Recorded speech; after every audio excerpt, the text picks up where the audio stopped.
Anderson with 21. With 19 points was Stefan Nastic, and again 17 points by Jamison Tipping. Plus now they'll have Relier Jefferson, who is one of the leading scorers in this entire league right now, plus Absolutely. a leading rebounder. Yes. So, I mean, that's a huge puzzle piece to miss, especially when you're losing. Oh, it looks like Justin Moss won't suit up for this game, but Relier Jefferson is back, so it gets a little switch out, actually. And unfortunately, this has been the Orangeville A's season so far, especially from the middle of January on. It's just been injuries after injuries. But once again, showing the resilience of this team, you know, next man up, really, more than anything. Absolutely, guys. We are 1 second away now from a young choir who's going to take to the center stage to sing the national anthem. Tune in, enjoy. We'll be back in just a few minutes.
Welcome back to A's TV. If you're just tuning in now, your Orangeville A's will take on the Niagara River Lions for the second time, I guess, in 2 weeks. This time last week they took on the Niagara River Lions and they lost it. Their fifth in a row, 18-17 with a buzzer beater by number 0 on Niagara. Rich Amarty, who used to play here for the last 2 years over in the Brampton A's, and the Orangeville A's moved over to Niagara River Lions this year and put a dagger in his teammates, or his old teammates' hearts at the end of that one. This one just about to go underway. Kelsey Wright-Johnson, Ryan Greco here, bringing you the action. I'm absolutely excited, Kelsey. This is going to be a heck of a game. These are two teams that know each other extremely well by this point in the league. Also, keeping in the fact that, these are also two teams that love to talk to each other when it starts getting a little bit more competitive out there. So the fans are in for a treat. We're in for a treat. The viewers are in for a treat. And of course, as we see around us, the Orangeville A's faithful standing up. Even the Niagara faithful here that have made the trip out are standing up. They're anticipating the first bucket of the game. And Kelsey, let's get this underway. Starting for Niagara is Scoop Jardine. He has the ball there, passes it over to Tyshawn Patterson, as well as Chris Commons, Rich Amarty, and Sam Muldrow. Jardine puts up the first shot of the game. It's good for 2 points. Starting for Orangeville, Alex Johnson, who passed it up there to Jake Anderson. You can see there's going to be a foul called there on Scoop Jardine. For the Orangeville A's, Parrish Shand also made a start, as well as Relier Jefferson and Stefan Nastich. It's a very, very experienced lineup here on both sides. A lot of veteran presence on the floor to kick off this game as well. Something to take into consideration here. The starting lineup for the Orangeville A's just mixed up just a little bit here, with Paris getting the start and also Jake Anderson getting the start at a shooting guard. So it'll be very interesting to see how this offense runs to kick off this game, Kelsey. And Rick Bodiford not getting the start. That's right. The surprise. Yes, absolutely. Tied up with those foul shots, 2-2, just under 12 minutes left to go. Here's Jardine.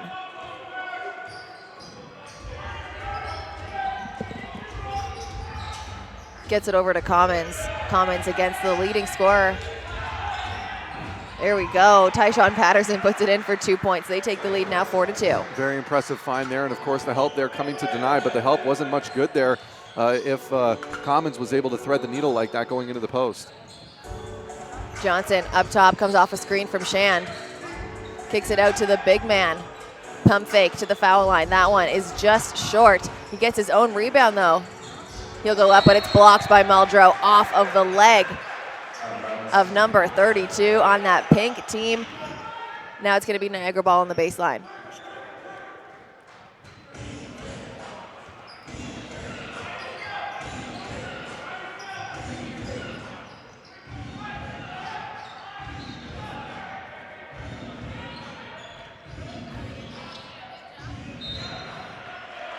It's going to go out of bounds here on Niagara. It's going to be Orangeville ball coming back the other way. Still 4-2, Niagara leads the way. It's Alex Johnson playing the one right now for the home team as he brings it up. Gets it over to Jake Anderson. He chucks it up from the corner. That one's good to take the lead now.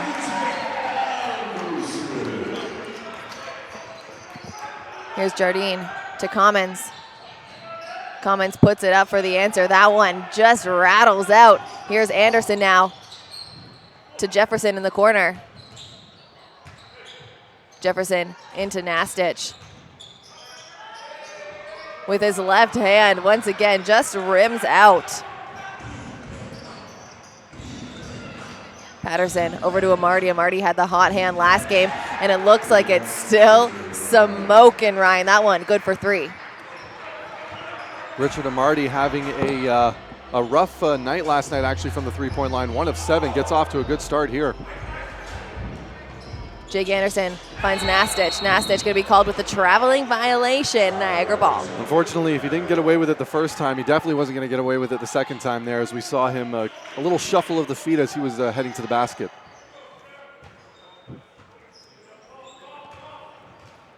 Jardine now coming back the other way. Just under 9 to go. Comes off a screen from Chris Commons. Gets it back to the big man, and once again out to Amarty. Amarty double team now. Chris Commons. Back to Scoop. He goes up and under on the left-hand side. It's good to bring them up now by 4. Scoop going through the forest there, rising above the trees. Easy bucket with the strong hand on the weak side. Very impressive bucket there for Jardine. Johnson now over to Anderson. We got 2 point guards out there right now, Ryan. And you definitely can see there should be something that should be drawn up here. Anderson goes up, that one, no good. Unfortunately, nothing happening that time around. Here's Patterson up top now. Looks to turn the corner, gets it out to a wide open Muldrow. Parashand gets off his feet, and it's Patterson now from the corner. Alex Johnson going 100 miles an hour on the left-hand side, no good, but Parashand tries to keep it in. That one will go out of bounds, Niagara ball. Great extra effort there by Paris as he was following Johnson all the way down the floor there, looking for a possible rebound, and good thing he did. Unfortunately, it just wasn't meant to be as Johnson. I don't think Johnson was aware that Paris was right behind him, so once he threw it out, not enough time to get back and get the ball. Just under 8.5 now, Ryan. Go ahead. I was just saying the importance of communication there, Kelsey.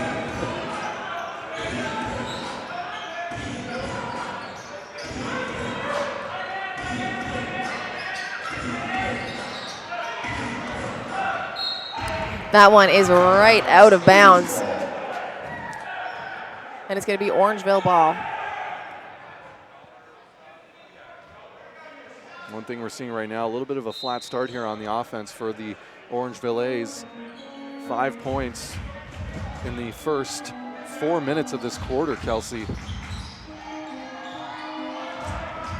Almost doubled here by Niagara, but it's Scales going up. That one, he's going to be called with a travel. Unfortunately, it's going to be Niagara ball on the baseline. Yeah, unfortunately, that was an easy call for the referees there, as you could see the Paris clearly took 2.5 steps before going to the rim. You got to make sure you get that dribble down very quickly before you go to the rim, but Paris had no time there.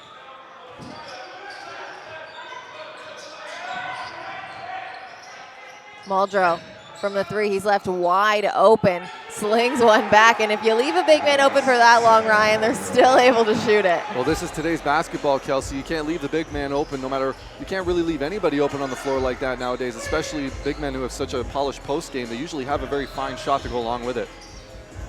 Scales now up top. Back over to Jefferson.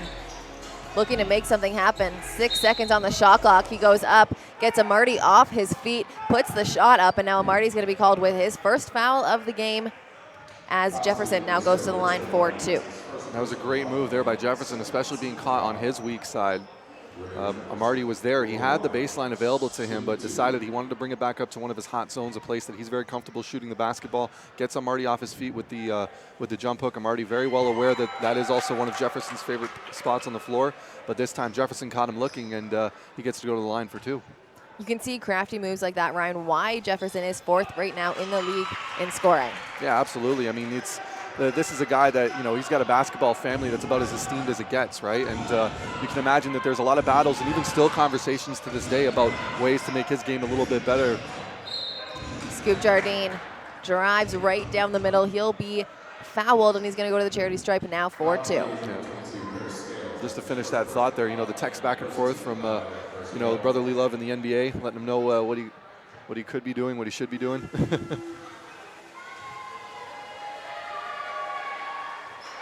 Scoop Jardine sinks the first one.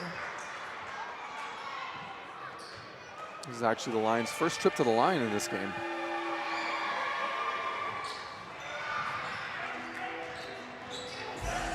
(13-7) with 7 minutes left to go in this first. Alex Johnson finds the lane down the middle, kicks it out to Scales, puts it up for the long 2, and it's good. That's a fantastic shot there. I really like that. He had all the time in the world and space. If you have that space and the defense is giving it to you, just take it. Go up there, nice smooth form, and follow through. Great shot.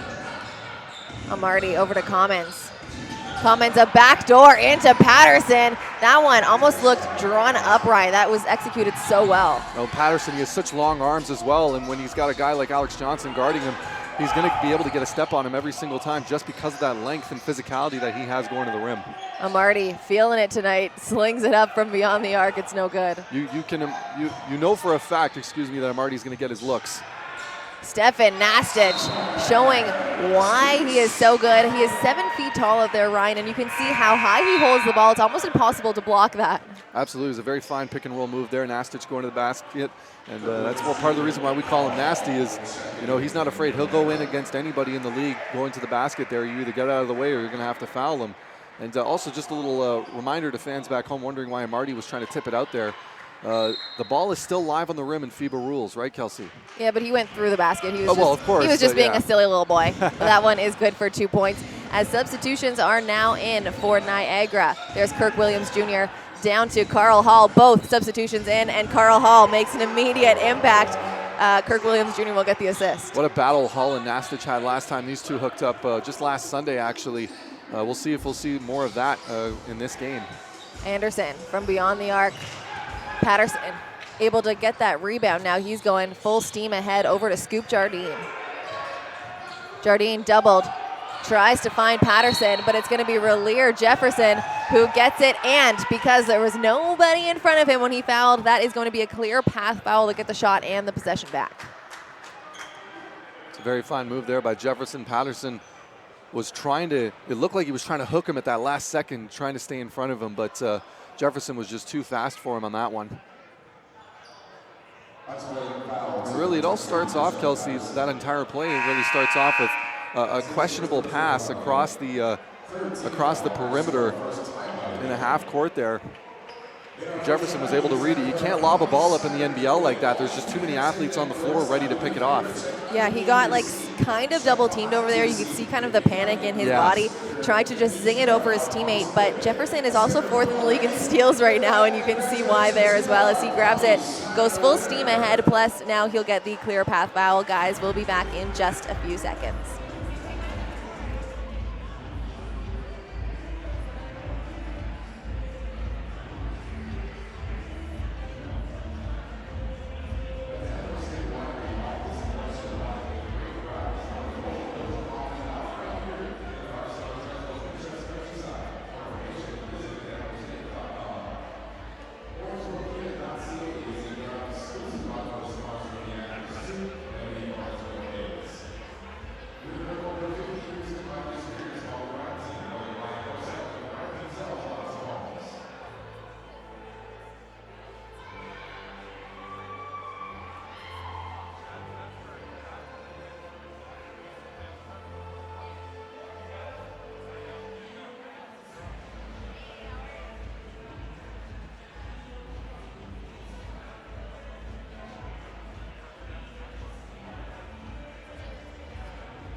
Welcome back to A's TV after the timeout. 5 minutes, 38 seconds left to go in the first quarter.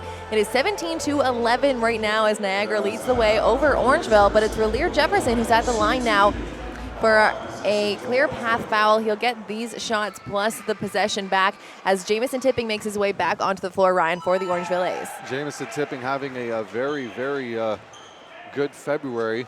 17 points against this team in the last matchup. For lack of a better term, Kelsey.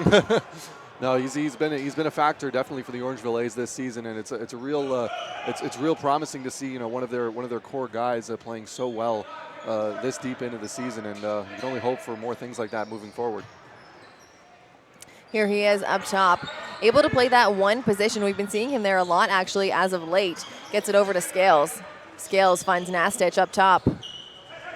Hands it right back off to Tipping, who comes off a screen, pulls up for the long two, rims out. It went around the rim about 100 times there, Ryan, until it came out and back the other way now is Scoop Jardine. Jardine gets it into Carl Hall. Hall uses that big body of his, bullies down there and puts it in off the backboard for 2, bringing them almost to 20 points, Ryan, with only 5 minutes left to go in the first. Yeah, you look at Hall and you see how wide he is. It's just an impressive move whatsoever. Pretty much a very impressive move that he's used twice now on Stefan Nastic, creating that space. Here's Patterson. Now it's Jardine who's going to look inside over to Carl Hall. Amarty drives middle, those long arms and his athleticism, able to put it right up over Stefan Nastic, for 2. Richard Amarty is going to make that shot every single time. Just went right down the lane uncontested. Didn't see any kind of physical defense until he got right to the rim, and he's going to be able to finish that every time on a full steam ahead. Scales just short on that 3-ball attempt. Niagara slowing it down now, looking to set something up. They get it into Carl Hall, who's going against Scales. 2 big bodies down there. A little spin move down low is no good, but you can see the athleticism on Amarty there as he taps it back in for 2 points. Unfortunately, that time Stefan Nastic got caught ball watching there, didn't bother to box out anybody, and Richard Amarty flew right by him for an easy putback.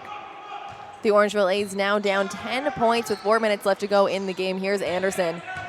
Finds the lane back out to Nastic for the long 2. It's nothing but net. You can tell Nastic wanted that one. Very confident in his shot. He knew exactly what he was going to do once he got the ball. Probably feeling a little irritated that he had let Amarty get such an easy bucket on him.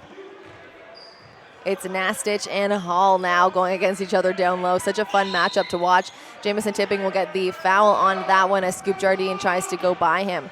A couple substitutions for both teams.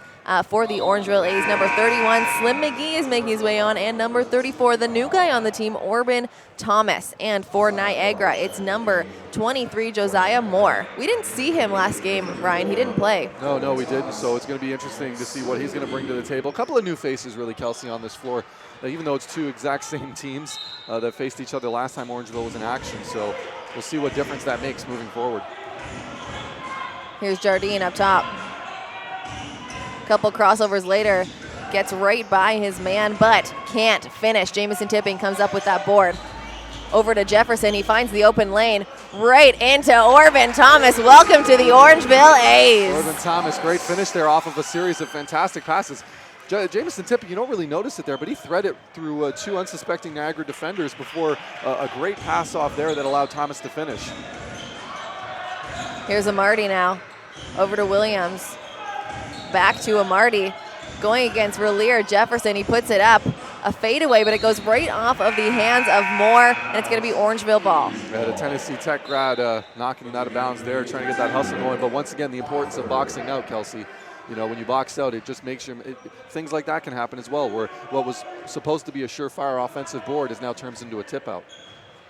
The Orangeville veteran now who's been here since the beginning of the franchise. Rick Bodiford is on for the Orangeville A's, hiding in the corner there, but it's Thomas who chucks it up. It just rims out. 23-17, just over 2.5. Here's Scoop. No good, a big board here by Slim McGee. Scoop Jardine, he's got no problem getting by Tipping the last couple of trips, but that help defense coming in and making it physical at the rim has been absolutely essential for the A's.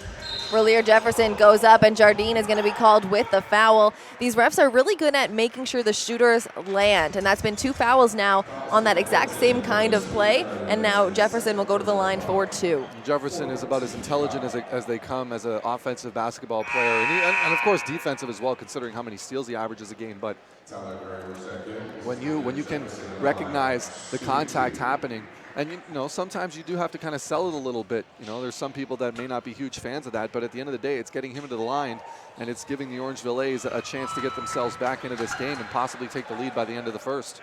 Jefferson, the Temple University graduate, where he averaged 8.9 points, 3.4 rebounds, was in the D-League actually with the Delaware 87ers before coming here to Orangeville as he sinks the second foul shot to bring it now within 4 points. Tyler Murray over to Carl Hall. Now it's Kirk Williams Jr. over to Amarty. Amarty drives, dishes out to Williams Jr., slings it from beyond the arc. That one is no good. There is going to be a foul call there. I can't tell. Yeah, that one's going to go to Niagara. It's going to be Orangeville ball. Yeah, no, it was kind of easy to see from this angle as Murray was holding down the shoulder of his defender as he was going up for the rebound. And, of course, you can't necessarily do that. And you're not allowed to do that. And if the ref catches you, it's a foul. Here's Tipping over to Bodiford. Bodiford comes off a screen from McGee, finds the lane on the right-hand side, uses his entire body, full effort there, if you ask me. That one is good to bring them now within 2 points with under 2 minutes left to go in the first. As a coach, you love to see guys getting physical going to the rim. They want to get that basket. Sometimes that's the only way to do it. Slim McGee is going to be called with a foul on that one. It's going to be Niagara ball. Once again, though, it's not a timid foul. It's an aggressive one. Guys are showing the effort, trying to get to the basketball. And once again, early in the game, first foul.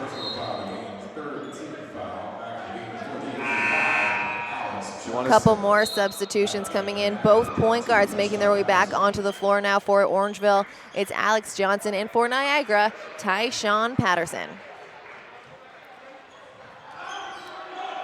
New shot clock, 24 seconds on the shot clock as Niagara brings it out. Murray out of bounds, looking for one of his teammates. Gets it into Kirk Williams Jr., who passes it right back off to Murray.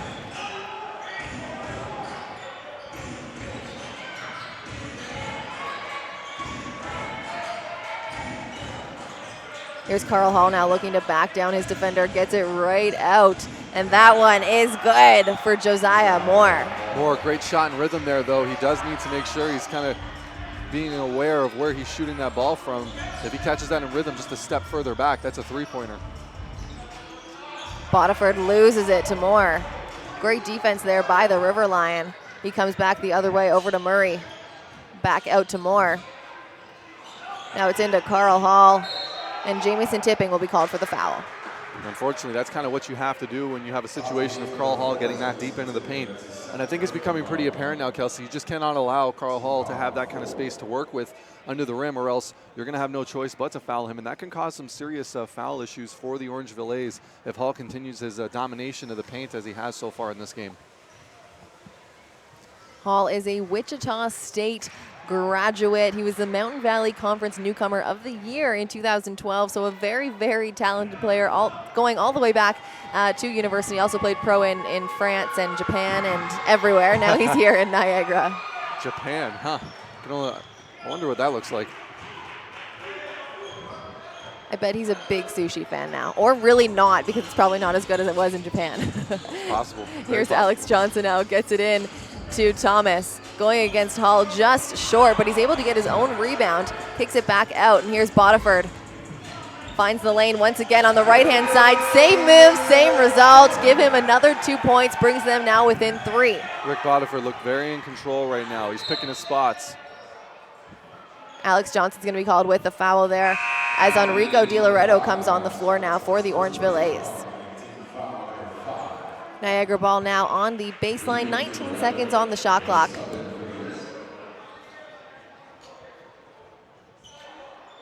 .4 seconds left to go in this first quarter. Ryan, if you're a Niagara River Lion, you want to score in this one because you don't want to go into the quarter perhaps having a tie game. No, absolutely not, especially if you've done so well to kind of keep the Orangeville A's at arm's length. There's Carl Hall able to get his offensive rebound. Another big block by Slim McGee. Murray gets another rebound. Carl Hall, another offensive rebound before a foul is eventually called. Slim McGee excited over there. That one's going to go to Thomas of the Orangeville A's, the newcomer on the team. Puts a stop to this offensive rebounding clinic here as Carl Hall goes to the line now for 2. Yeah, unfortunately, that's just one of the few downsides of blocking shots is that you're almost guaranteed to give it back to your opponent. But really, when you see guys trying to face up Slim McGee like that, you're almost never going to get a shot over him. He's just too good at timing. It's his repertoire. Blocking shots is what's gotten him to this level. And don't think for 1 second he's going to tailor off at any moment when he's facing a player straight up like that. Easy blocks for him every time. Shot clock is now off for the rest of the quarter. 20 seconds left to go. Here's Alex Johnson. Probably, Ryan, going to look to take the entire 15 seconds left in the quarter to make this last play. Yeah, absolutely, and this is what you want to do. Stay it up here a little bit. Give yourself some time. Find the open shot. There it is. There's a foul at least. There's going to be a foul called there on Tyler Murray. It's going to be Orangeville ball on the sideline. Now only 6.8 seconds left to go in the quarter. Orangeville would really want to get a bucket here to keep it close going into the quarter break. Carl Hall makes his way off, and it's Sam Muldrow who makes his way back on as the big man for Niagara. Wouldn't be surprised here if Enrico Di Loretto gets the look. off a screen here. Alex Johnson over to DiLoretto, puts up the floater. That one is going to count for the Orangeville A's. It's okay, you can say Kelsey, I'm psychic.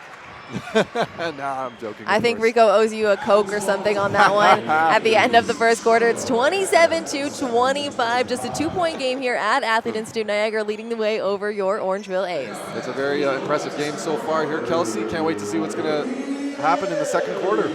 Enjoy a performance by the Lady A's. We'll be back to start the second.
Welcome back now to second quarter action at the end of the first. Heading into the second, 27-25, Niagara leads the way over the Orangeville A's.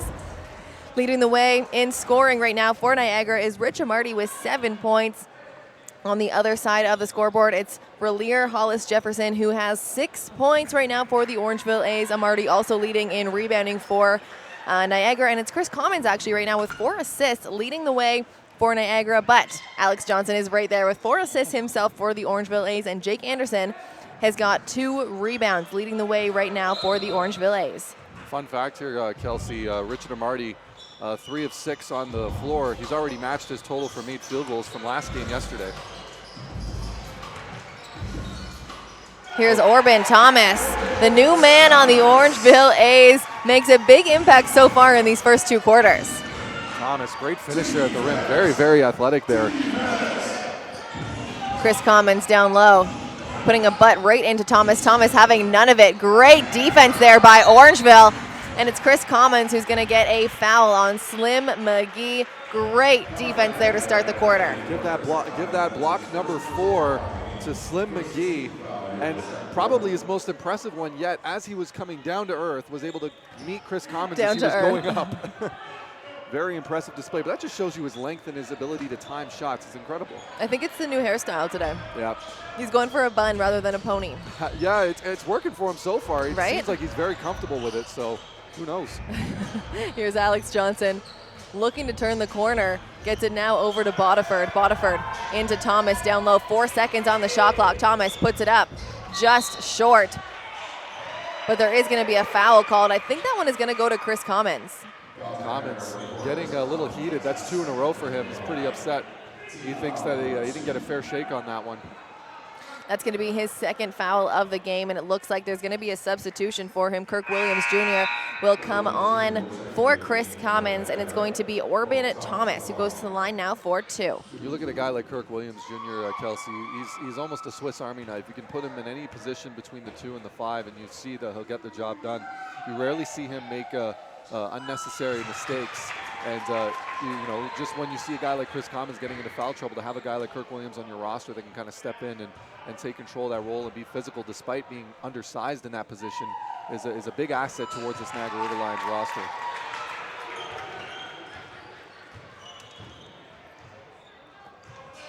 Here's Murray up top. Over to Patterson, gets it handed right off now. Over to Kirk Williams Jr. goes up, but another big block by Slim McGee. That one going to be called goaltending, so it is 2 points for Niagara, but you can tell the absolute crazy athleticism by the big man in the pink jersey. Slim McGee, I've got a theory now, Kelsey.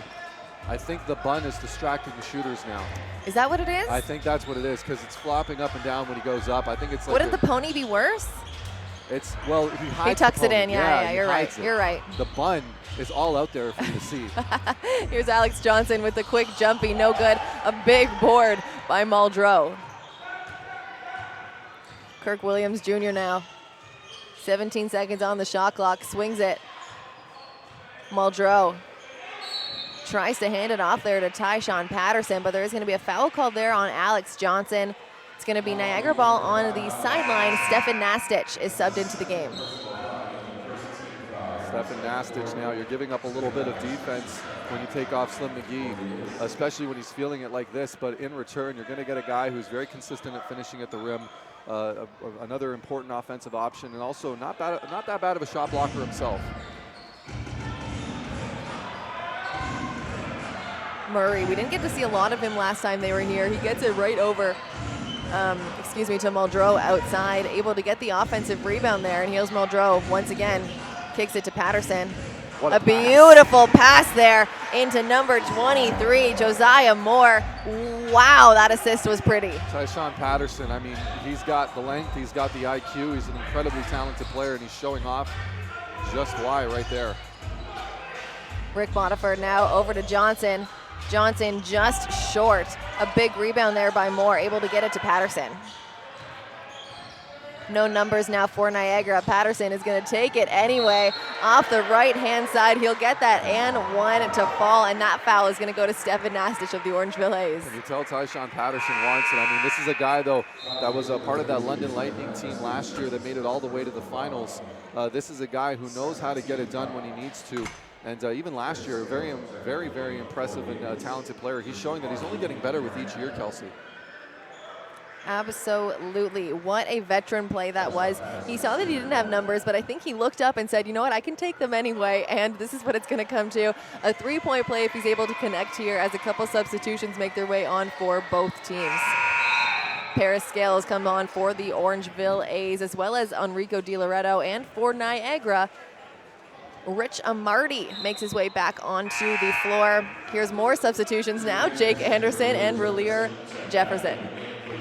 Surprised to see that Amarty's actually taken the most shots in this game, considering he hasn't really played much of this second quarter to kick it off, but we'll see if they're going to keep trying to feed him the ball.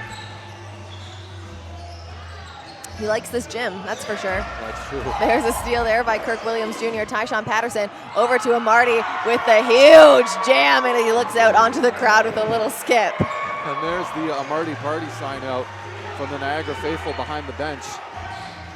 And the Niagara fans are clapping for that one here in Orangeville. Jake Anderson with the jumpy, nothing but net. Jake Anderson, what a nice little lean. How clean did that look, Kelsey? Beautiful. There's another steal by the fourth leading steal getter in this league, Relier Hollis Jefferson, but it's knocked right out on his foot. It's going to be Niagara ball on the sideline. Just over 9 minutes left to go in the second quarter. One thing you want to really take notice here, if you're an Orangeville A's fan, is Niagara's not giving them anything right now. Even off of the turnovers, they're creating turnovers themselves and not giving up on defensive plays. Murray tries to get it over to Amarty, but it goes right out of bounds, and it's going to be Orangeville ball. There's no way he was going to get that pass in there, especially with Jefferson guarding him. I mean, he's just too long. Yeah, way too long. He was in perfect position to take it off. Unless he was able to put some sort of curveball on it, I don't think I've ever seen like that. A bowler. But yeah. But you know who could possibly do that is Scoop Jardine, who comes in now for Niagara. Scoop Jardine. Yeah, one of the most talented point guards in this league. Now he's on covering Rick Bodiford. Here's Jake Anderson. Swings it all the way over to Jefferson. A little crossover hesitation. He goes up, he's blocked by Amarty, but it's out of bounds. Niagara ball, Rich Amarty getting into it now. One thing I just want to bring back there very briefly is as Nastich was giving Jefferson the ball, it looked like they got crossed up a little bit there on the screen, which allowed the defense to make the proper rotation. Thus, Jefferson, after making that rotation, really had nowhere to go, and a great setup and a good break for the Niagara River Lions defense. Muldrow from the top. Rims out, Scales pulls it down. Bodiford over to Anderson, swings it to Hollis Jefferson. A beautiful pass to the corner for Rick Bodiford. Bodiford just cannot connect, but Scales able to get it right back to him.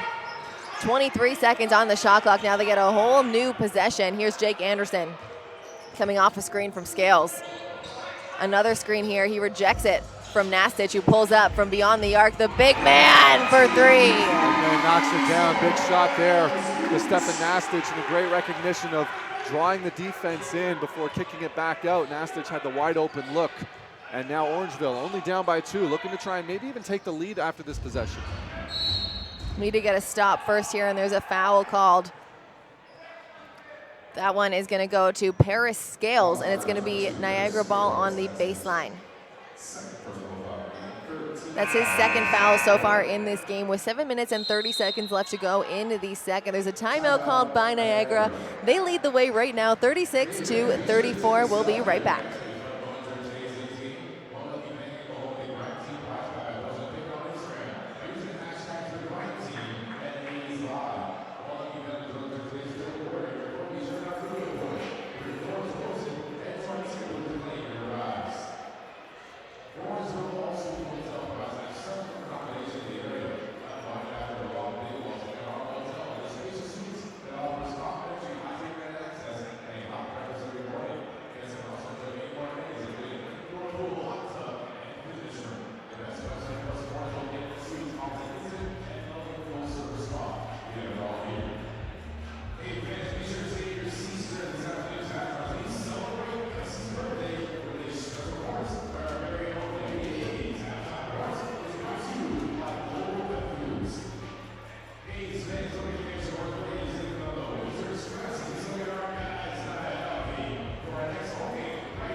Welcome back to second quarter action. Just under 7.5 left to go here in this first half. Here's Scoop Jardine. Over now to Amarty, passes it cross court over to Kirk Williams Jr. Could have beat the buzzer, but it's no good as Hollis Jefferson brings it down for Orangeville. Here's Jake Anderson. Tries to get it to Bodiford, but Rich Amarty. Amarty Party, his second slam of the night, brings him up now to 38-34. Unfortunately there for Orangeville, getting caught with a weak pass. Richard Amarty right there to pick it up, and once he gets a full head of steam, just forget about it. Just stand back and watch. Anderson over to Jefferson. Tries to get it in there to Scales, but it is knocked out of bounds by Scoop Jardine. It is going to be Orangeville ball on the baseline. Only 8 seconds left to go in the shot clock. It's Bodiford who brings it out now for the pink team. Gets it into Hollis Jefferson. Over now to Anderson. Anderson finds it, kicks it out to Jefferson once again. 2 seconds on the shot clock. He puts it up. Nothing but air on that one, and it's Niagara who pulls it down. Ty Patterson looks to make that same move once again, just can't connect this time. Anderson will try and get it, but it's knocked out of bounds. It's going to be Orangeville ball. You see that second effort there as Richard Amarty diving into the seats there at the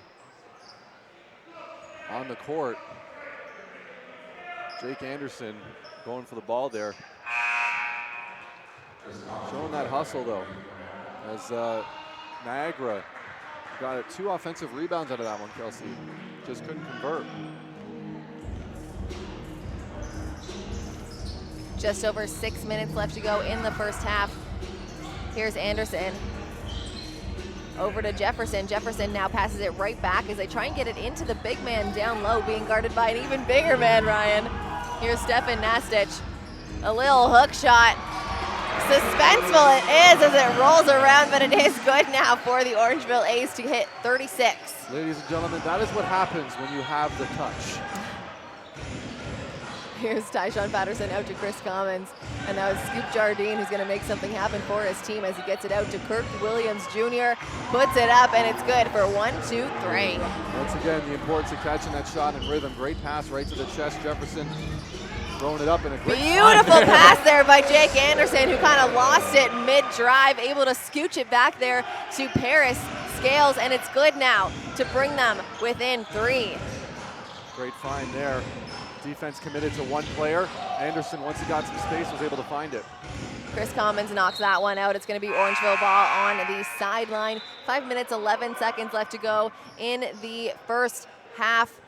Jamison Tipping almost subs in there, but waves them off, goes back to the bench, and it's going to be Orban Thomas who comes in now for the A's.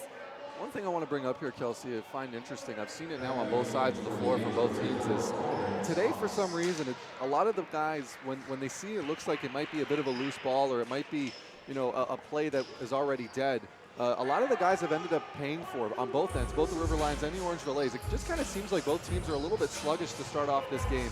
So we'll see if that's going to be a contributing factor going into the third quarter, but I just thought it was something worth pointing out as we've seen a couple of times now in the broadcast. Well said, Ryan. There's going to be a foul call here. I think that one is going to go to Orban Thomas of the Orangeville A's. Chris Commons, it is just not his day. It wasn't his day last time either. Yeah, Remember, he didn't really score until the fourth quarter last time he was here just last week against the same team. Yeah, absolutely. Keep in mind, this is a guy who's used to averaging at least 15 points a game during his seasons in the NBL. This is a guy who's used to being a contributor, and he's just having a frustrating stretch, it seems, right now. I mean, this season, he's still averaging 13.4 points a game. Maybe just not the last 2 games against the Orangeville A's as Jamison Tipping gets the steal. Even look at his stats last game. He was 3 for 10 from the field. Only 8 points. What a finish that was. Nasty Nastich with the jam. Stefan Nasty getting it done. Scoop Jardine now up top for Niagara. Beautiful pass there into Kirk Williams Jr. Tyshawn Patterson now 8 seconds on the shot clock. Gets it right back out to Williams Jr. Puts it up from beyond the arc, no good. Anderson now coming down. Actually jogged the whole way, coast to coast. Not really speeding, no one really trying to stop him, and it's a good time to call a timeout if you are Niagara. There's their timeout, and it is going to be 42-41. The Orangeville A's take the lead with that last layup there by Jake Anderson. There's a timeout called on the floor. And really, just, actually, no, we'll be right back.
back now to second quarter action here at Athlete Institute. The Orangeville A's are leading the way now by 1 point, 42-41. But it's Kirk Williams Jr. who tries to get it in now to Carl Hall, out to Tyshawn Patterson, right back to Kirk Williams Jr. down the middle. They take the lead back now, 43-42. That was a great cut there by Williams, coming right through the middle, letting his teammate know he was wide open, and an even better pass by Patterson to find the open man. Great bucket. Jefferson up top, finds himself open beyond the arc. That one is good for 3. It is a battle back now, back and forth, taking this lead and giving it away. 45 now to 43 for the Orangeville A's. Scoop Jardine from the foul line. That little jumpy is good for 2 points. Once again, we're watching a lot of the defense kind of stepping back and allowing guys to take shots here. There you go, you can see it there. Jefferson misses that one, and no contest really for that or for the rebound there. Here's Jardine up top, just under 3 minutes left to go. It's a tie game here at Athlete Institute.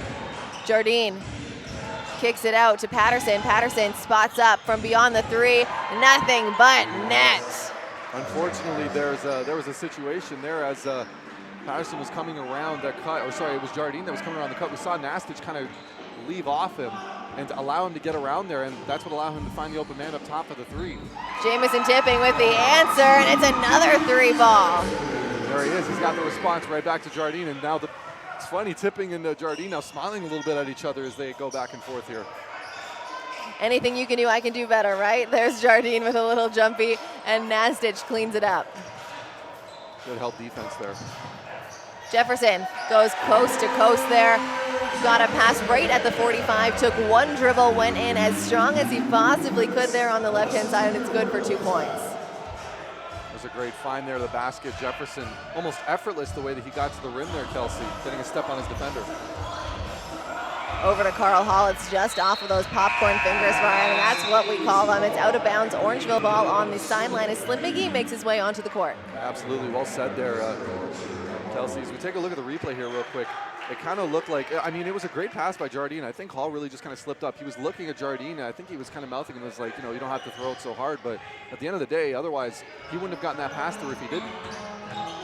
Jake Anderson out to Jefferson. He chucks it up. That one, no good. A big rebounding effort there by Chris Commons, able to keep it in bounds. Now it's Tyshawn Patterson from 3, no good. A big rebound there by Jefferson, but he catches it out of bounds. Niagara ball on the baseline. Unfortunately, that's the chance you take, Kelsey, when you come in for a running rebound like that. If you come down and you come down awkwardly, you're not really going to have a chance to regain your balance before you eventually fall out of bounds. And because he had really no one there to pass off to, he ends up getting called out of bounds for it. Chris Commons up top. Hands it off to Amarty. Now it's the Amarty party show here. 10 seconds on the shot clock. Spin move, that same move that he made for the buzzer beater to win it last one. This one is no good, and Slim McGee picks it up. Gets it over now to Anderson. Anderson, slow and steady, wins the race. Gets it to Tipping. Tipping misses that one. Patterson now. 46 seconds left to go in the first half. Jardine goes all the way, can't get it to drop, but there is going to be a foul there on Relier Hollis Jefferson as Scoop Jardine now goes to the line for 2. Just going to say there, Kelsey, a very, very impressive move there by Jardine, going up against a much longer and taller Relier Hollis Jefferson, just able to establish that body a little bit while Jefferson's feet were still moving, which of course means that there was going to be no call as he goes up into the rim. Once again, a great effort. Didn't fall for him, but he does go to the line for 2.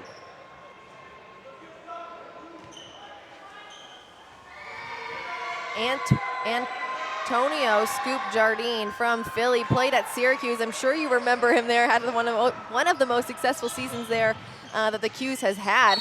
Here's the other side now. Orvin Thomas goes up. He will now go to the charity stripe for 2. Ryan, what's the importance of this new guy coming on this team just today, making quite an impact in this first half? Well, one thing we've taken away from him right away is the fact that this is a guy who's not afraid of contact, going to the rim, and he's shown his showing a couple acrobatic moves there, taking contact, adjusting his shot in midair before finishing at the rim. And of course, once again, one thing to really remember about those moves is a lot of guys can get up there and do that move. It's an entirely different scenario when you're actually able to finish them. And Thomas has shown so far that he's capable of doing that. And even when he doesn't, he gets himself to the line. Unfortunately there, no good for the first one. It's a tie game here at Athlete Institute, 50-50 as Thomas goes to the line for one more shot. Could take the lead with this foul shot. 34.5 seconds left to go in the first half.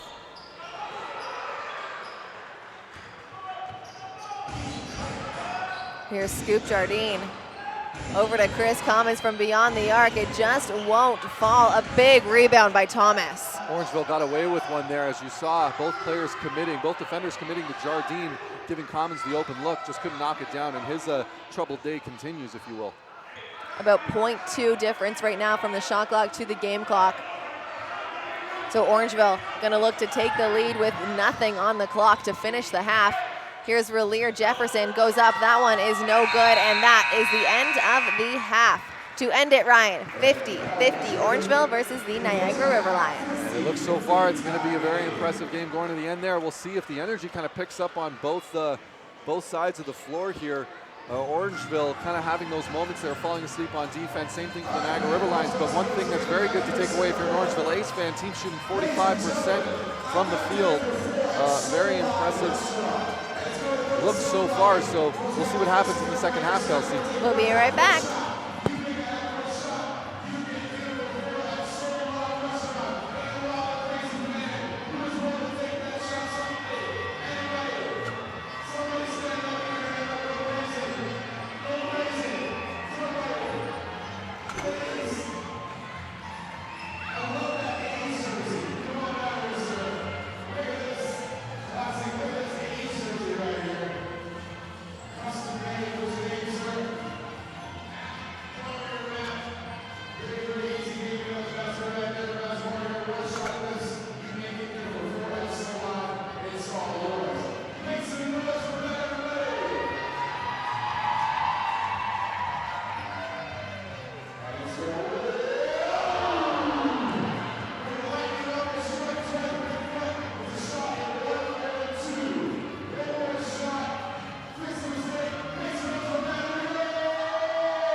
Welcome back to A's TV. Third quarter action here to end the first half. Leading the way for both teams with 11 points is Rich Amarty and Stefan Nastich, for the Orangeville A's. It is a tie game, 50-50 going into this third quarter. Both teams giving it their all, but Ryan, only one will win this game right now. We're back to a 0-0 start to finish this one, and they've got their starters back on for both teams. I'll be honest, Kelsey, watching this game so far, I think it's just going to come down to whoever's going to wake up defensively first is going to be the one that's going to have the victory here. All it needs is a couple of stops here and there, and just making sure they're a little bit more engaged when the ball's going up in the air for shots and looking to box out a man or looking to take advantage of those. The team that's more consistent at doing that on the defensive end is going to win this game. Right now it's Anderson leading the way for the Orangeville A's with 8 assists. A big game so far for him. And for rebounds, it's Carl Hall who's got 5 for Niagara. Chris Commons, a big drop step there over Scales is good for 2 points. They take the lead now, 52-50. Will that be the beginning of Chris Commons getting back to his offensive rhythm as he turned the corner there flawlessly for an easy bucket? Here's Johnson. Over to Anderson. Anderson, 9 seconds on the shot clock. Goes middle, kicks it out to Scales. Scales blocked by Muldrow as Scoop Jardine gets it right up to Patterson. Patterson to Amarty with his 3rd slam of the game. Which Marty stopping for a second, but of course Orangeville knows that well. And able to connect on the other side, Stefan Nastich. We talked about that a lot, Ryan, last game. One of Amarty's downfalls, I say, there's not many of them because he's such an amazing player, but he celebrates with the best of them. Yeah, he'll celebrate with the best of them, and unfortunately there, him and Tyshawn Patterson had a moment looking at each other, and it just allowed Orangeville enough time to get that 3-on-5 rush that resulted in a bucket. That foul is going to go to Paris Scales of the Orangeville A's, and it's going to be Chris Commons now at the line for 2.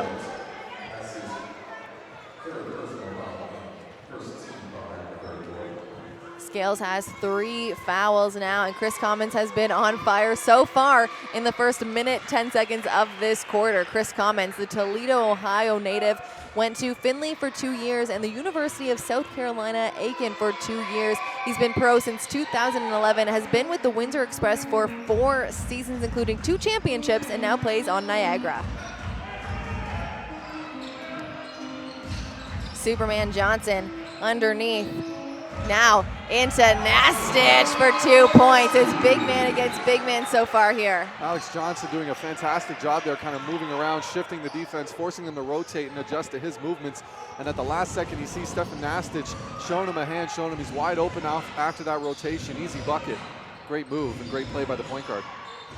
Scoop Jardine up top. Over to Commons. Commons, no, he's feeling hot so far. And there's why, Ryan. Great decision there by number 24 on Niagara. Goes up and under, plus gets the foul. Could make this a 3-point play. That foul goes to Stefan Nastich. Unfortunately, what we're kind of seeing here from the Orangeville A's defense is guys have been burned so many times on those and ones that they're kind of looking to not be very physical with guys in the paint, and they're paying for it right now as Niagara has shown their capability of finishing under the rim, especially at the start of this third quarter. That's something they got to remedy, Kelsey. Jake Anderson in the corner. A little spin move. There's going to be a foul there on Scoop Jardine, but it's no shooting foul. It's just going to be possession on the baseline. Jake Anderson putting him in a spin cycle there, and once Jardine realized that Anderson had just the basket to go to, tried to pull that arm to make sure that there's no easy buckets. Relier Hollis Jefferson on the sideline now for the Orangeville A's. Gets it into Nastich up top, 10 minutes on the clock. Back to Jefferson. 10 seconds now on the shot clock. Jefferson over to Anderson. He rejects a screen from Scales, gets it over to him. A little mid-range jumpy is no good, but the offensive rebound is. Here's Alex Superman Johnson, goes up, gets it into Nastich, and there'll be a foul there on Samuel Muldrow. What a take by Johnson there. Wraps it right behind the back of the defender, right into Nastich's hands. Unfortunately, I don't even think Nastich was expecting that pass as he kind of hesitated a little bit before he went up. And good news, though, he gets fouled. He's going to get a shot at the line. And Nastich, one of the more consistent free throw shooters as a big man in this league. Nastich, the Stanford University grad, standing at 7 feet, 245 pounds. It's a big body down there, and he uses it so well, able to get that foul and make it count from the foul line. They're just trailing now by 1, 57-56. Keep in mind as well, count as Nastich has 17 on the night now. Very impressive performance from the big man. Big steal there by Jefferson. Looking to go coast to coast, gets it out to Anderson, right back to Nastich now. There's going to be another foul there on Muldrow. Stefan Nastich, back-to-back possessions now, will go to the line for 2. That was a very impressive, fast-paced play there by the Orangeville A's on the break. Pass it off into the corner, has an opportunity for an open 3, decides, no, let's feed the big man. He's feeling himself right now. Gives up a good shot for a great shot. Nastich going to go back to the line. Also, more importantly as well, guys get a chance to catch their breath a little bit while Nastich sinks these free throws. Count him on the first one. It's a tie game now, Kelsey. Orangeville A's keeping pace after a bit of a sluggish start to this game. Chris Commons came ready to fight, but on the other end, it was Stefan Nastich who came to play as well, as he takes the lead now, 58-57, with just under 9.5 minutes left to go in the third. Nastich might have a big game here. He's already got 19 here so early in the third quarter. 19 and 4, Ryan. There's a foul called here. It's going to be Niagara ball on the sideline. Keep in mind as well, Nastich, only 2 personal fouls. I think we're seeing that, not exactly timidness, but really just trying to use his body to block those takes to the rim more than anything. I think he kind of recognizes one more, and he might be losing some minutes here, and that's something Coach Zazovsky would not want to see when he's in such a great offensive groove. Scoop Jardine over to Chris Commons. He's been hot so far in this third quarter, and there we go again. Chris Commons will go to the line for the 3rd time this quarter. Has a chance now to take the lead back from the Orangeville A's. Look at that take here, Chris Commons. How many times have we seen this though, Kelsey, where Commons, unfortunately Nastich, as great of a defender as he can be and a rim protector, Chris Commons will always have the first step on him when he's going to the rim. And he's caught Stefan Nastich a couple of times here, forcing other players to come around for the help. And Niagara really making a concerted effort right now to get Commons going.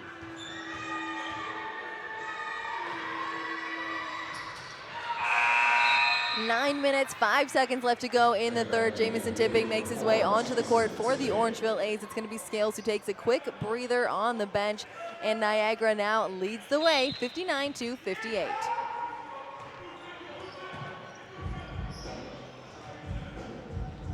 Jefferson up top.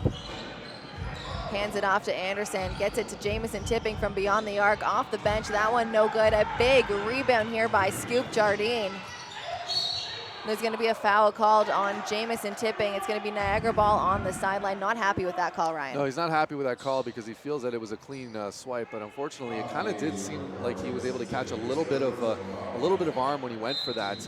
And really, when you add it up more than anything, the referee had the best seat in the house to make that call. Here's Jardine now up top, 15 seconds on the shot clock. Guarded now by Jake Anderson. He pulls it out and then pulls it up. That one just rims out as Superman Alex Johnson grabs that rebound and brings it back for the home team. Gets it out to Anderson. Anderson redrives, goes up. That one no good. Stefan Nastich cleans it up. The big man right there at the right time, keeps his hands high, keeps them active, engaged, making sure that he can box out his man, gets the easy bucket there. Stefan Nasty getting it done in the paint in this third quarter for the Orangeville A's, and they have the lead again. Here's Amarty. Amarty, a couple fakes later, he goes up and just rims out. Jamison Tipping grabs that rebound, gets it up now to Alex Johnson, but it goes right out of bounds. I mean, Alex Johnson is bouncy, Ryan, but he's just not that bouncy. It goes right over his head into the crowd. Keeps the crowd engaged at least. Orangeville is still up by 1 point. Unfortunately, Superman can't fly even that high.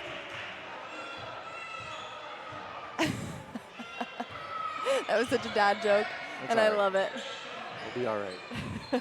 Amarty from the corner is no good. I think Amarty heard it. That's why he missed. Alex Johnson now up to Nastich, over to Tipping. Tipping drives right, goes up and under. It's good off the glass for 2. It was a great finish there by Tipping. And You know what? He's such a notorious shooter in this league that guys are going to give him that look every now and then just to see if he can make it and, you know, spare themselves a foul. But one thing we've seen from Jamison Tipping this year is the fearlessness of attacking the rim and going there and finishing at the rim, and even when he's facing a little bit of contact. A big shot there by Muldrow, the big man on the other team. And now coming back the other way, they got 2 point guards on once again, plus Jamison Tipping, so lots of guard play up here as he launches from beyond the 3. And Ryan, you were talking about his shooting before, and you can see why he's one of those shooters in this league. And one thing you're seeing as well, when you hit shots like that, the defender's going to come out and try and stop you, and it already gives you an advantage to cut to the rim. Johnson looks to get one of his own, but he cannot grab it. Patterson is going to pass it to Chris Commons. Commons blocked by Stefan Nastic. Nastic denying Commons' favorite parts of the lane. Commons had to switch it up at the last second there and ends up getting blocked. Tipping with another 3 ball. Jamison Tipping feeling it right now. I believe he's got 8 straight points now for the Orangeville A's. On the other end, here's Scoop Jardine, 12 seconds on the shot clock, over to Chris Commons. Commons looking to answer, but that one, no one has picked it up. Jake Anderson gets it in to Stefan Nastic. It looked good from here, just couldn't connect. It's Amarty on the other end. There's gonna be a foul called there. Raleigh Jefferson fouls him. Ryan, I think it looked a little worse than it was. I think he fouled him, realized he might have fouled a little too hard, and then tried to kind of keep him up. Oh, so it looked like he wrapped his arms around him, but I think he was just going to keep him up, and it is going to be called actually with a flagrant foul. Unfortunately, it's considered a flagrant foul. And Jefferson trying to plead his case to your point, Kelsey, saying, I held on to him to keep him from falling, right? I didn't want to get the technical, and you guys give it to me anyway. So, you know, unfortunately, and also you got to remember that whether as a referee, when you're seeing these games, and you go to these games enough times, you're going to recognize who has relationships. Richard Amarty and Raleigh Hollis Jefferson have a very good relationship. You'll see these guys talking to each other before the games. You'll see them kind of laughing and even talking after the games. When you know that relationship is there and you know that he's trying to prevent him from falling, you kind of hope that the referee can understand that and have a bit of an easier call to make, especially when it was a clear, just simple basketball play more than anything, Kelsey. Absolutely, Ryan. And now 5 minutes, 50 seconds left to go in the third. The Orangeville A's lead the way by 6 now. The biggest lead they've had so far in this game, 68-62. There's a timeout on the floor. We'll be right back.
Amarty sinks the first one here. Second one is good as well, plus they will get the possession back at half court. You can tell Amarty's in a good mood as he was singing while he was at the foul line and after he had made his first 2 free throws. Well, everyone loves a little weekend. He's a character amongst characters. I think that's the best way we can describe Rich Amarty. Carl Hall is blocked by Slim McGee. Give him, I think, 5 blocks now on the night, Ryan. That's some great help and rotation on defense there because Carl Hall got that position on McGee, but if it wasn't for the help on the defense there, McGee doesn't get that block. And on the other end, Raleigh doesn't get that shot off. That one is good for 3 points. Here it is now. Orangeville trying to open up. This is their biggest lead of the game so far, Kelsey. You'll see if they can hold on to it going into the fourth. Jardine finds the open lane on the right-hand side, just can't put it in. Here's Bodiford. He's had minimal minutes so far in this game. Gets it over to Johnson. It's knocked out of bounds. It's going to be a Niagara ball on the baseline. Unfortunately, there, Rick Bodiford, as he was dribbling up, you can actually hear some of the Orangeville fans shouting at him, saying, look out, as a defender was coming up right behind him, but able to get rid of it just in time. But Alex Johnson, the defense, staying in front of him, able to knock the ball loose. And Niagara, that's a good defensive display in transition there, Kelsey. Here they come back now on offense. It's Kirk Williams Jr. into Chris Commons. Commons gets it to Hall, but McGee is there to put a hand on it, right, kind of ricocheting it over to Relier Jefferson. And here's Bodiford now going up. That one won't fall, but the veteran A will go to the line for 2 shots. Rick Bodiford showing a little bit of skill with that crossover between the legs in the corner, hesitating for that 3, and then showing all that will going right to the line, going right to the rim in front of around 3 different navy blue shirts. And because of that, he's going to the line. Excellent effort.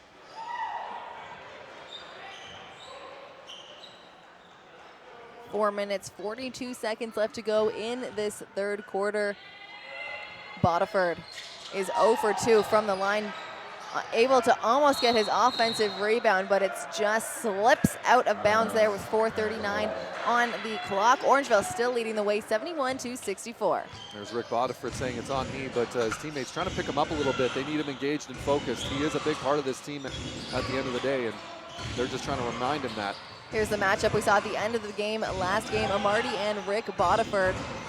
But it's Kirk Williams Jr. who's able to put it in for 2 points. Slim McGee not happy with himself there. He wanted that block. Yes, he's block happy now. Give him 5 on the game, and this is the kind of Slim McGee that Orangeville was hoping to get when they signed him. Tipping sinks it for 3 points. And Jamison Tipping, he's got 11 of the last 14 points for the Orangeville A's in this game. And this is his third quarter. Scoop Jardine drives, dishes to Carl Hall. Slim McGee, you're right, he is block happy there. He's going to be called with the foul on that one. Under 4 minutes left to go in the game, and it's Carl Hall who goes to the line now for 2. And really, Kelsey, when you're a shot blocker and you're having a game like Slim McGee is having, those are going to be some of those calls that you're going to get called against you. Guys are going to recognize, okay, he's feeling it right now. His timing is on point. Let's see if we can try and get his timing off, get him in the air, and then attack the basket. And Carl Hall did that to perfection just now, understanding that if he's got the hesitation and he doesn't have a defender behind him, he can have time to wait for that because he knows the ball's not going to get knocked loose. And because of that, he gets to go to the line, and he gets 2 points for the Niagara Lions. Jefferson, a little hop step of his own. That one no good, and he knocks it right out of bounds. Just kind of can't control it tonight. I mean, still having a spectacular night with over 14 points. But I mean, not the kind of night that we're used to seeing him having. It's just close to perfection usually. Absolutely, really. And once again, Jefferson, though, still got to keep working hard, though, when those shots don't fall. But that's something you can always expect from him. Jardine up top. Over to Hall. Hall goes up, and that one falls in. Looked like it could have actually been a charge there on Hall against Tipping. It could have, but Tipping unfortunately did not establish his feet. Got knocked back a few steps, thus no call. Here's Tipping once again, the hot hand from beyond the arc. A little bit of a heat check there, and I don't even mind that shot, Ryan, because he's been so hot from beyond the arc in this third quarter. Absolutely. And there's the answer. That one no good as well, as Alex Superman Johnson kicks it out to Rick Bodiford. Bodiford now out to Johnson. They're going to reset something here. 15 seconds on the shot clock. Drives middle, dishes it out to Relier. Hollis Jefferson for 3. That's some great ball movement there by the Orangeville A's to find the open man on the wing for the 3. And it was an even bigger bucket to now bring this lead back up to 7 points. A big take there by Scoop Jardine, an even bigger rebound by Jefferson. Here's Johnson now over to Tipping. Tipping right back out. Can he do it? Back to back. It's good for 3. And that's what it's all about, Kelsey. Give up the good shot for the great shot. Jamison Tipping about to attack the basket. Corner of his eye. Sees Jefferson. Just as important, though, Jefferson calling out, getting Tipping's attention, letting him know, hey, I'm wide open. It's something that you need to see more consistently at all levels of basketball. And that's a perfect example of it happening to perfection right there, Kelsey. I think some of these guys might have little earpieces in listening to us while they're playing. I just said that Relier Jefferson most nights has almost perfect performances. Then he goes out there, goes 2 for 2 from beyond the arc in back-to-back three-pointers. Leading the way now is Orangeville, 80-70, with just under 2.5 minutes left to go in the third. We'll be back after this.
Welcome back to A's TV. Just under 2.5 minutes left to go in the third. It's Orangeville who's leading 82-70, 10 points over the Niagara River Lions. Ryan, looking at the stats, everything is pretty much the same except for bench scoring. When you look at it, the Orangeville A's have 42 points off the bench.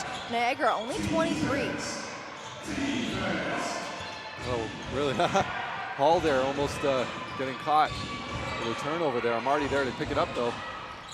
A big jam by Josiah Moore. Moore once again, though, Orangeville A's getting caught ball watching, Kelsey. They have to find a man to box them out every time that ball goes up. Jefferson, can he go? 3 for 3. That one just rims out, almost gets his own rebound there. And here's Josiah Moore on the other end. A little hesitation, picks up his dribble out to Amarty. Amarty redrives with the massive, massive jam. Brian is speechless right now after that dunk. Here's Alex Johnson on the other end. Out to Rick Bodiford. Bodiford back to Johnson. Drives, finds the lane in the middle, but it's blocked by Rich Amarty. It's gonna go off of Johnson. Niagara ball on the baseline. Now that I've caught my breath, you ever see, with Richard Amarty there, have you ever seen Zion Williamson out on Instagram and all that? This kid, high school, 5-star recruit, putting dunks. That was a Zion Williamson dunk right there, ladies and gentlemen. Chris Commons out to Moore. Moore right back into Commons. Or Kirk Williams Jr., excuse me. Williams sinks it for 2 points. Williams taking full advantage of his matchup there. Just a quick little fadeaway. And he's probably one of the most comfortable players in the league with working his back to the basket for those fadeaways and setting up for that shot. There's a foul there on Kirk Williams Jr. Pushes Relier Jefferson. Two-hand push right in front of the ref, off the ball. Easy call for the referees. Absolutely, Kelsey. And when that in the fact, it's the instigator at it again, Kirk Williams Jr. Alex Johnson up top now, 15 seconds on the shot clock. Rick Bodiford gets it over to Tipping. Tipping pulls up for the long two. Just ruled out Carl Hall with the board. Just a little bit too much turn when he pulled up there, and hence why it kind of rimmed out to the left. Otherwise, it would have been a perfect shot. Rich Amarty from the top, no good. Big board by Tipping. About a 5-second difference now between the game clock and the shot clock. It's going to be the Orangeville A's looking to take one of the last shots of the game. 12 seconds on the shot clock of the third quarter. Hey, there we go. Here's Johnson. Off a screen from Thomas is going to be a foul there on Moore, and it's going to be Orangeville ball on the sideline. Once again, we're seeing it one more time. Can Orangeville close out a quarter with a bucket? We happened to see it in the first quarter with Enrico Di Loretto. We'll see if they can do it one more time here in the third quarter and give themselves a 2-possession lead going into the final couple of minutes here.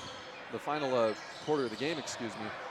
Two big men make their way onto the floor, but it's Relier Jefferson who goes up for it. He's going to be called with the foul, so he'll go to the charity stripe now. Excuse me, 4-2. That foul will go to Josiah Moore. That's the perfect example there, Kelsey, of you don't necessarily need to use your hands to commit fouls, as Moore was kind of just shoving him out of the way in real time as Jefferson was up there in midair, and because of it, you know, you can consider that a blocking foul as well, because he technically blocked his way to the basket. Jefferson, that one is good. Still 6.1 seconds on the clock in this third quarter. Still a ton of time for Niagara to grab it out of bounds, or it doesn't even. Jefferson, I think that was planned, misses the foul shot short, goes for his own rebound, but he will be called for going past the line before it hits the rim, arguing here with the referee saying, no way, I definitely let it hit the rim, but it's 0.9 on the clock now, but I think the referee is gonna change that because it shouldn't be. I think it should go right back up to 6.9. If it's a lane violation, it shouldn't be anything. 6.9. Yeah, that's what I mean, though. There shouldn't have been any time off. We'll see what the referee says here. They're going to put 6.1 back on the clock, and it's going to be Niagara ball on the sideline. Scoop Jardine gets it over to Josiah Moore. He chucks it up from the three. Rick Bodiford goes for the rebound. It goes off his leg, but it doesn't matter anyway. It is the end of the third quarter. The Orangeville A's leading the way 81-76. Very impressive quarter there for the Orangeville A's, specifically Jamison Tipping. Give him 11 points on the quarter. Getting it done both behind the arc and attacking the rim. We'll see if they can continue that offensive output, both him and Stefan Nastic, going into this fourth quarter. Ending the third, Amarty is leading the way for the Niagara River Lions with 17 points, and for the Orangeville A's, Stefan Nastic has 21. We'll be back for fourth quarter action in just a few minutes. Stay tuned.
Welcome back to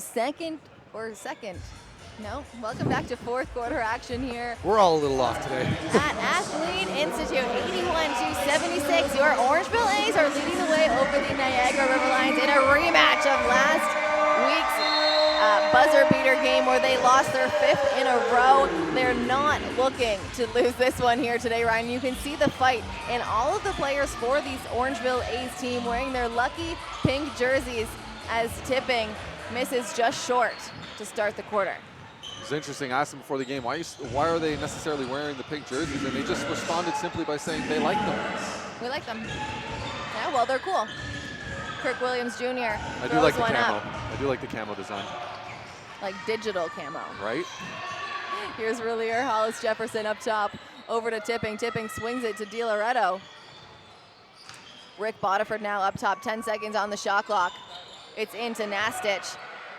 Gets it out to Bodiford, puts it up with 6 seconds on the shot clock, and Bodiford sinks it from 3. Rick Bodiford showing that confidence, though, not necessarily the type of game that he wanted to have so far, but gets himself on the right track for the fourth quarter with a deep 3 there. Scoop Jardine with the answer. That one only good for 2.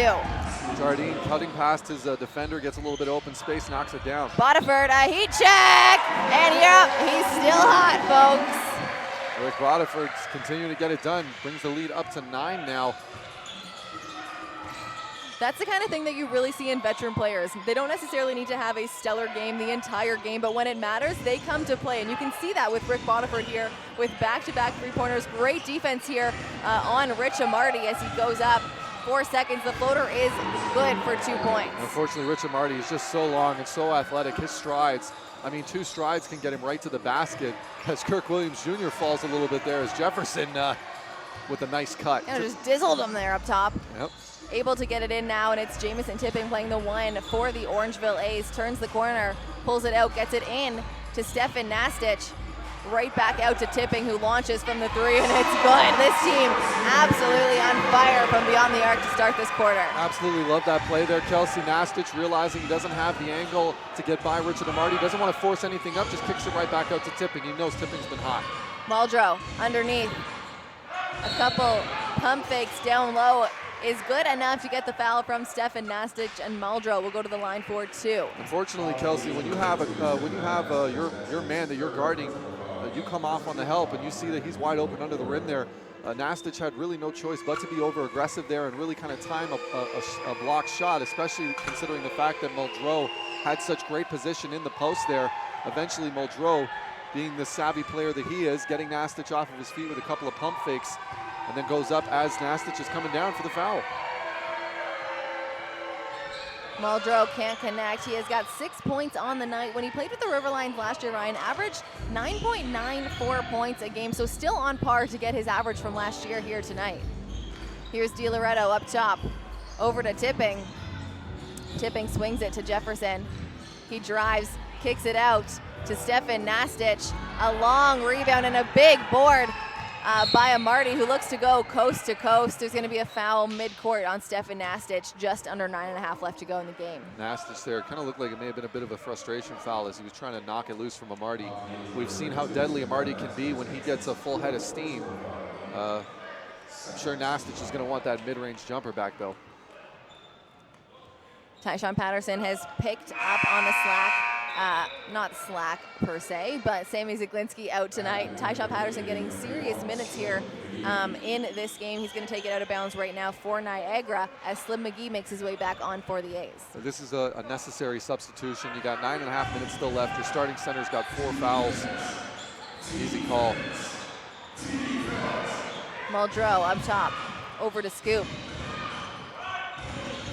Jardine drives, dishes over to Muldrow, but those popcorn fingers slips right out of bounds. It's A's ball on the baseline. One thing I like about Slim McGee there is he knows what type of defender he is in the paint. He allows Muldrow to get by him and establish a little bit of presence, but he's gambling on his own athleticism. He's gambling on the fact that he knows he's going to be able to either get around and rotate quick enough to meet him at the rim or to prevent that entry pass in the first place by staying in front of the ball rather than being behind Muldrow.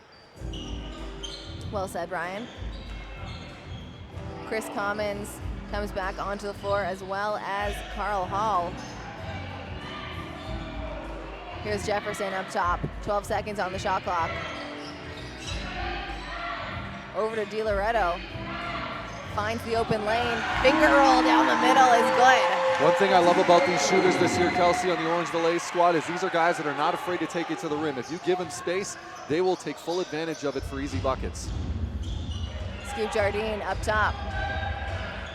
Gets it into Hall.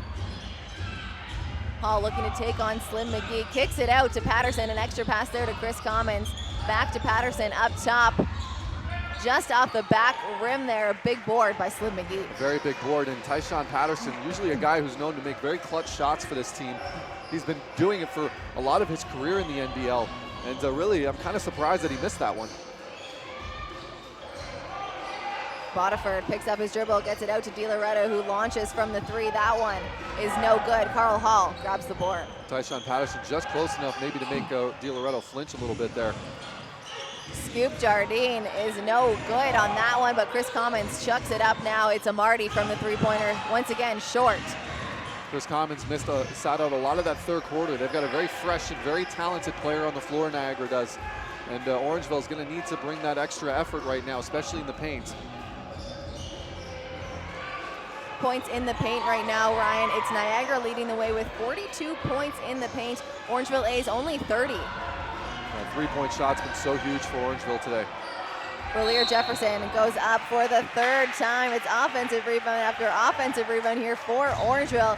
And Jefferson now to the charity stripe for two. That foul goes to number 0, Rich Amarty on Niagara. And you got to be happy if you're an Orangeville A's fan about this trip to the line, because when you get 3 offensive boards and nothing to show for it, it's debilitating. And it's a waste of energy really more than anything if you're not able to convert on one of these. That's 4 fouls now for Amarty, and it's 22 points for Relier, Hollis, Jefferson. Alex Johnson will make his way onto the floor if this foul shot is made, as well as Moore and Williams Jr. for Niagara. Williams Jr. coming in, and really I think it's just a matter of time that you'll see Amarty and Patterson back on the floor. I think they're just kind of getting, Amarty's still on the floor, but Patterson more specifically, expect to see him back later on in this game. I think he's just getting a couple of minutes of rest. Carl Hall loses it up top. Relier Jefferson picks that one up. Alex Johnson goes up for the layup. I love that. Nothing too fancy. You need the points right now because you need the win tonight. Absolutely. Jefferson recognizing that the defender had fully committed to him, just gave it one extra dribble, gave it to Johnson. Johnson, easy layup. Alex Johnson now up to Bodiford. He pulls up on the fast break for the tray, and it's good. Rick Bodiford, what a fourth quarter he's having. He came out ready to play in this fourth quarter, and it shows. 99-81. Orangeville leads the way over Niagara with just under 7 minutes left to go in the fourth.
Welcome back to A's TV, 99-81 here. The Orangeville A's are leading the way over the Niagara River Lions with 6:45 left to go in the fourth. Here's Murray over to Commons. Commons hands off now to Amarty.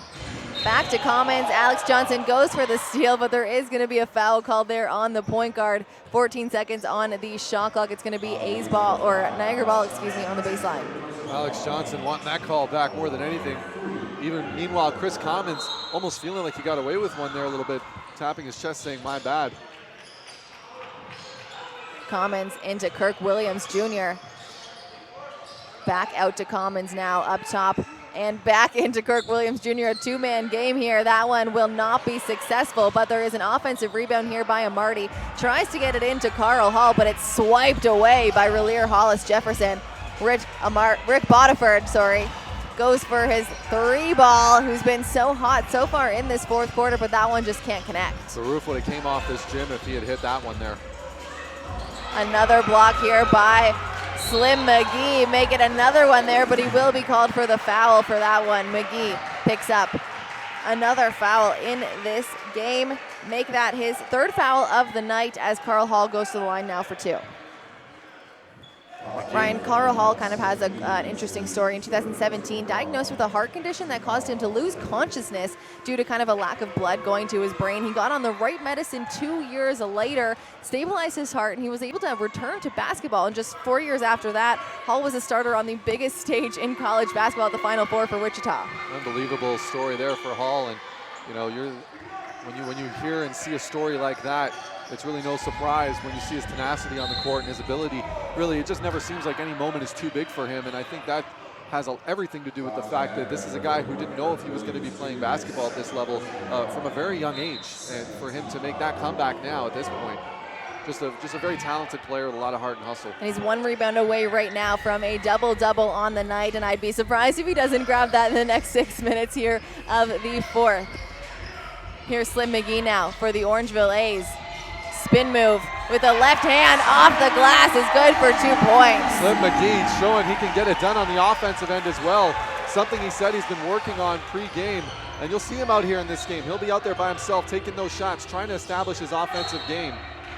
That one knocked out of bounds by the defender. It's going to be Riverline's ball on the baseline. 15 seconds on the shot clock. And Ryan, the Orangeville A's have hit 101. So everyone here at this game, if the Orangevilles pull it out, will get a free appetizer at Soul Live. Soul Live, so good. Kirk Williams Jr. goes up. Carl Hall, there we go. Double-double in the books as he gets another rebound and a basket. Unfortunately, when he's that deep in the post, there's really nothing anyone on the floor right now for Orangeville can do about that. They've got to try and limit his opportunities in the paint. Rick Bodiford wide open, a beautiful cut there and a wonderful pass there by Relier Jefferson. You can see these teammates pointing back and forth to each other. Someone take the credit here. A beautiful play there to bring it to 103-85. One thing I'm loving right now, Kelsey, is that this team's up by 18, 5 minutes to go, but they're still running their offense with full intent. They know what's at stake right now. They cannot allow themselves to take it easy at this point. Really, you've got a 5-game losing streak. And yes, you're up by as much as you are, but you need to make sure that you got to close these games out. And that's one thing I'm really enjoying watching on Orangeville on both ends of the floor right now. They're not letting anything go. McGee there will pick up his 4th foul. Hall goes to the line once again for 2 shots as Meldrew makes his way onto the floor for Chris Commons, and Stefan Nastich will come on for Slim McGee. Slim McGee staying on, and yeah, I was wondering why he was leaving there, and you can clearly see as Coach Lazowski showing some faith right now in Slim McGee. He's having an excellent 4th quarter here. So it's Relier Jefferson who takes a quick seat. Yep. You can see the trainer gave him water right away as soon as he sat down. Needs the quick break in order to come back and play the last 5 minutes of the game. Absolutely, and also another reason why I really like this is now you've got a lot of considerable size on the floor with Muldrow and Hall out there. You need to have your 2 bigs out there, and you need to be able to take care of the offensive board. And they're going to count it. Goaltending call there on the foul shot. That one good for 1 point. 103-87, just under 5 minutes left to go in the game. Here's Alex Superman Johnson bringing it up for the home team.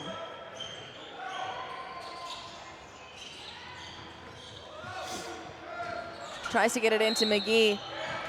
Steps out of bounds after it's knocked out of his hands. It's going to be Niagara ball on the base, on the sideline. That's a frustrating pass to watch there because McGee had a wide open look right after. Another block. Give him block number 7 on the night. Slim McGee. He's having a block party, that is for sure. Bodiford in the corner. That one is no good. Murray down to the rebound, going full steam ahead. Passes it off to Kirk Williams Jr. It's going to be a block on Stefan Nastich. That definitely didn't look like a That's 5 now on Nastich, Ryan. He's got one more to go, and he's out of the game. Still 4 minutes, 26 seconds left to go, and there's a timeout called on the floor. Team foul number 6. Timeout, Orangeville. 103-87, 4 minutes, 26 seconds left to go in this fourth quarter. Timeout called on Orangeville after their big man, Stefan Nastich, picks up his 5th foul. We'll be back in just a minute.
Welcome back to fourth quarter action here.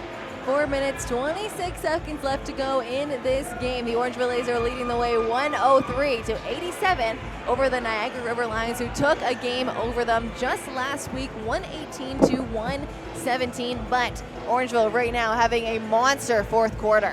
Absolutely, and you know they've really stepped out here in this second half in general and made some big shots coming from their main contributors, namely Jamison Tipping and Stefan Nastich in the third, and as well as Rick Bodiford. Rick Bodiford, some big threes in the fourth, and also Slim McGee having his all-game block party where everyone on the Niagara River Lions has been invited so far, with 7 blocks so far in this game.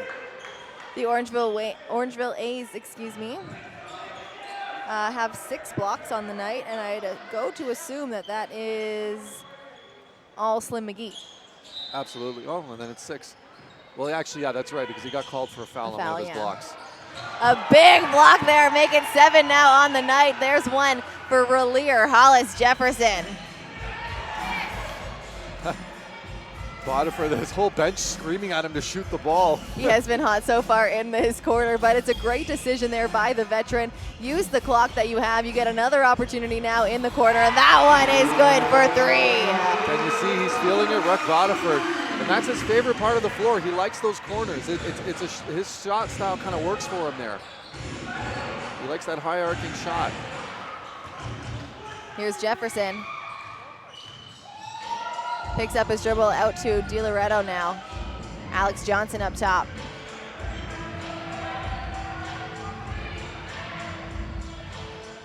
Eight seconds on the shot clock. Johnson gets his man up over to Jefferson in the corner. Tries to get double from that corner. That one is no good. Carl Hall eventually cleans that one up.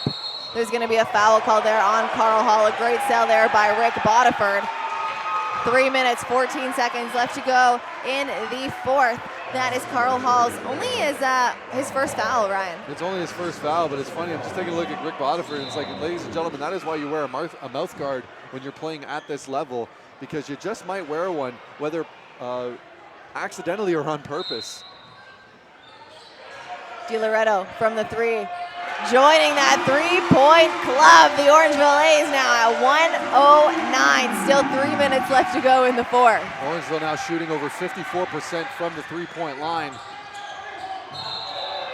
There's going to be a charge on Sam Meldrew. Amazing defense there by Jefferson. He has really stepped up after missing the last game here against this team, coming to show why he is leading the league in scoring and steals in so many of those categories. They are taking a charge for his team. Orangeville playing with a sense of urgency that we're just not seeing from Niagara in this fourth quarter. Could be a couple of things. Could be fatigue factor coming in from Windsor just last night. Could also consider the fact here that Orangeville, with that 5-game losing streak, are just playing with a certain level of intensity that we have not seen in some time, Kelsey. 12 seconds on the shot clock now. Here's Jefferson. Drives left. A big block by Carl. He's looking to block or join that block party as well, but give him just one on the night. 2 minutes, 40 seconds left to go in the game. Tyler Murray was there, really big reason why that block even happened, as he was able to stay in front of Jefferson as he was attacking the rim. Can they do it again? Just short on that one. Needed to chuck it up though for the shot clock. Here's a Marty, a spin move with a floater. That one is no good, but he will get called for the foul. He's on the floor now, hopefully okay. We never like to see anyone get injured, but there will be a foul called there as he gets up. 2 minutes, 27 seconds left to go in the game. Richard Amarty trying to get something going for his teammates here, going from one end of the floor to the other. And once he got the ball, it was kind of interesting to see the rest of his teammates kind of hanging back, because they just knew he was going to go to the rim no matter what or no matter who was in front of him. Amarty has 19 points on the night, 7 rebounds, make that 20 for the old Orangeville A now. Amarty has had a really great basketball career. Played in Oregon for his last year, where he averaged 6.4 points, 3.9 rebounds, 2 seasons with the Orangeville A's. Last year he averaged 12 points and 4 rebounds a game, Ryan. Absolutely. You're saying, during the conversation we had with him at one point, he's talking about trying to be that guy that's, in control, trying and become one of the leaders on the team, as he has been looked at as one of the main offensive threats for the Niagara River Lions. And so far, so good for him on that front. But unfortunately, the River Lions, well, fortunately, of course, for us as the Orangeville A's broadcast team, they're down by 20. Tyler Murray gets called with that off-ball foul on Enrico Di Loretto. So the shot clock is reset to 14 seconds, only 9 seconds now. Alex Johnson loses the ball, gets it back out to Di Loretto. The floater down the middle is good for 2. You think he learned that one when he was playing in Italy? Maybe. Di Loretto, the all-time leading scorer for Windsor University, puts it to 111 as Hollis Jefferson almost gets that steal. Chris Commons chucks one up. On the other end, though, it's Amarty who is able to put his hands on it. He's going to go full steam ahead now. 22 seconds on the shot clock. Here's Scoop Jardine on the right-hand side. A little finger roll down the middle is good to bring them down by 20. Jardine with a very, very impressive move there to the basket. Unfortunately, Orangeville just kind of let him get through. Although with 1.5 minutes left and 20 points to go, you don't want to say anything's impossible, but it would be one hell of a run, wouldn't it, Kelsey? It would be, but we also know that Niagara has some shooters on their team that can get hot, as Slim McGee goes for the jam. Slim, this has been his game so far. What a defensive effort, and he really earned that dunk right there. And you can tell he's got the appreciation of his teammates on the bench after hitting that shot. Verlier Jefferson picks up his 5th foul of the game on Rich Amarty. 17 seconds on the shot clock now. It's Amarty who's going to go to the line for 2 shots. So far in this game, 21 points, 8 rebounds. Quite a night he's had in his, I'll say, second homecoming of this week here in Orangeville. Rick Bodiford, takes a seat on the bench as Kyle Wiggins, number 13, one of the youngest guys out here, makes his way onto the floor. This is Kyle Wiggins. He's got an opportunity here, a couple of minutes. Get that work in. And just a quick word about Rick Bodiford coming out of this game. 18 second half points, Kelsey. What an effort from him. He has been absolutely smoking from beyond the 3, 4 for 7, 7 for 11 in the field goal range. All right, guys, 1 minute, 6 seconds left to go in the game. There's a timeout here called by Orangeville. We'll be back in just 1 minute. The last minute of the game is not one you want to miss. Absolutely not.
Welcome back now to A's TV. If you're just tuning in now, 1 minute, 6 seconds left to go in the game. 113-93. The Orangeville A's are leading the way over the Niagara River Lions.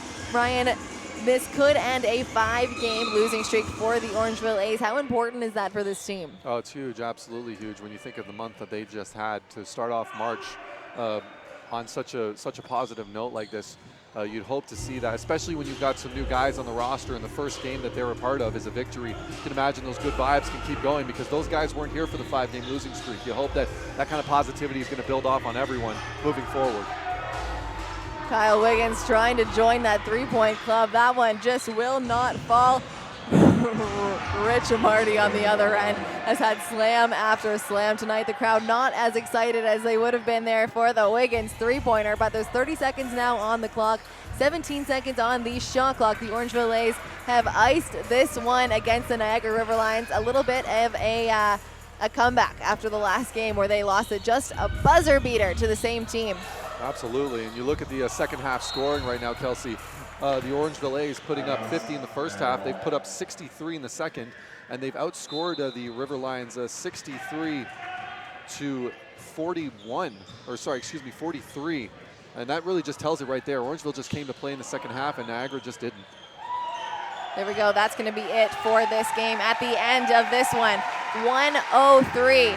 The Orangeville A's take it over the Niagara River Lions. Very, very full effort, every man on the team. And honestly, my personal MVP of this game has got to be Slim McGee, really setting the tone defensively. As Jamison Tipping, though, with that microwave-like offensive performance in the third quarter, really broke this game open for the Orangeville A's. And he'll end with 17 points and 6 rebounds, Ryan. Yeah, very, very talented shooter, and he's showing just why. And this was one of his better games of the season with finishing also 5 of 9 from the three-point line. But at one point, he'd hit about 4 in a row there, didn't he, Kelsey? Yeah, that's crazy. And Rick Bodiford did a similar thing starting off the fourth quarter. He went 4 for 7 from beyond the arc. A crazy percentage here coming in just in that second half, getting 18 points. But it would be Relier Hollis Jefferson who would end the game with 23, leading the way for the Orangeville A's, and Stefan Nastich followed closely with 21. Absolutely. My final thought of the game, really, Kelsey, is the Orangeville A's started cooking from the three-point line, continued that defensive dominance, and they get the W. All right, guys, thank you for tuning in. Make sure you tune in again next week. Their next home game is Saturday, March 4th against Windsor, where they'll look to get this win streak going. We'll see you soon.